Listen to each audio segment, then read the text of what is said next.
At ipakilala sa inyo ang aking kaibigan na si Gong.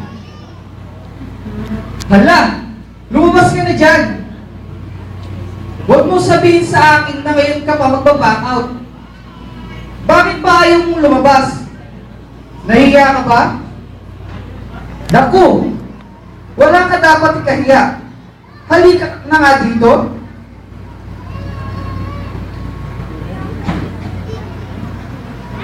Oops! Walang iwanan. Saglit lang naman tayo, pangako.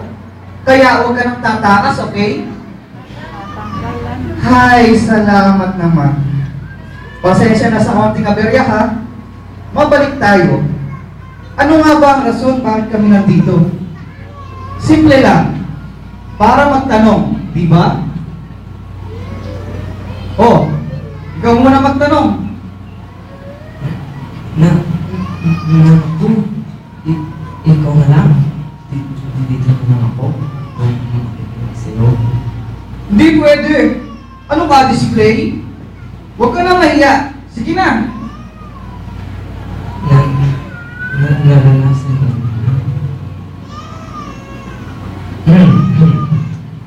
Naranasan niyo bang magmahal? Marahil o sigurado, oo, sa sarili mo. Sa mga pagkakataon at panahong nagmahal ka, naitanong mo na ba sa sarili mo, sasaktan kaya niya ako? Lulubogin, kung magkakatuloyan kaya kami, maibibigay ba niya lahat ng gusto at kailangan ko? Magiging maayos ba ang buhay ko? Totoo kaya lahat ng pangako niya sa akin? Ako na pala. Napunta na ba kayo sa sitwasyon na yung mahal mo ay sinaktan ka? Na sa mga pangako niya ay niloko ka? Hindi mo matanggap kasi masakit, di ba? Tapos, nahihirapan ka na magtiwala uli. Dahil baka maulit lang ang mga lahat. Siguro, may oo pa rin na sasagot doon. Di ba? Sunod kong tanong, may kilala ka bang Jesus ang pangalan? Marahil ay isang malaking oo ang isasagot mo. Alam niyo bang nagmahal siya? Alam niyo rin bang kahit na wagas ang pagmamahal niya, ay sinasaktan pa rin siya? Pero alam niyo ba na kahit sinasaktan siya ng paulit-ulit, hindi siya tumigil o nawalan ng tiwala sa mga mahal niya? O magtanim ng kahit konting galit sa nananakit sa kanya, lalo na yung humingi ng tawad. At alam niyo bang hindi siya titigil sa pagmamahal niya? Ang kaso, nakakalungkot. Dahil dumarating ang pagkakataon na itinutulad natin ng Diyos sa pagmamahal ng tao, pinagdududaan sa kaya niyang ibigay sa atin. Minsan nga, nag-aalangan pa tayo sa pagmamahal niya. Kung maibibigay ba niya ang mga ito o ang mga iyon, magiging maayos ba buhay ko kapag siya ang kasama ko?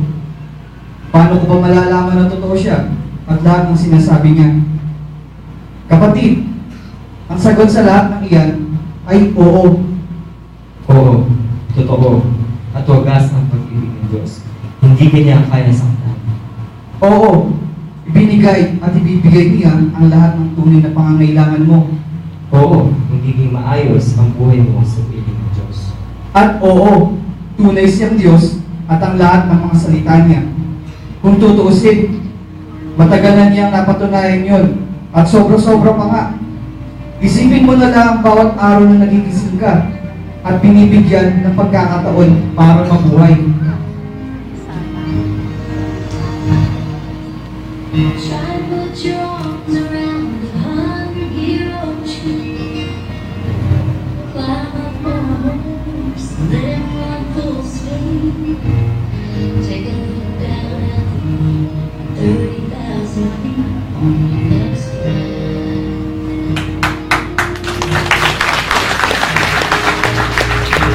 Watch the birds against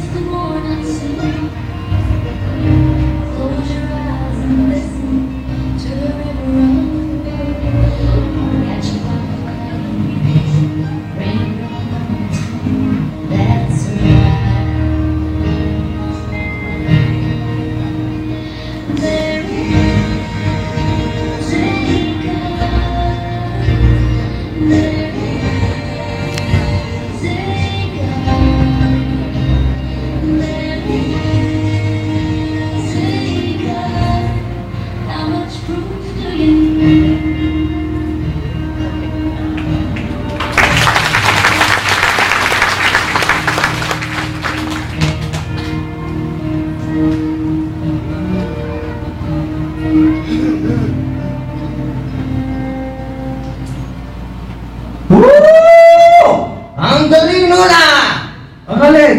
Ang pag-exit natin? Hindi! Yun napanood natin! Ang bait talaga ng Diyos! Biruin mo, sobra-sobra pagmamahal niya sa atin. Tama! At di natin iyon masusukat. Teka. Kanina lang naiiyak ka. Ngayon di ka mapakali dyan. Ay! Ewan ko ba? Basta kasi ako! Nagpapasayaw ako sa tuwa! Tara! Sayaw tayo! Tara.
Jadi niya pala.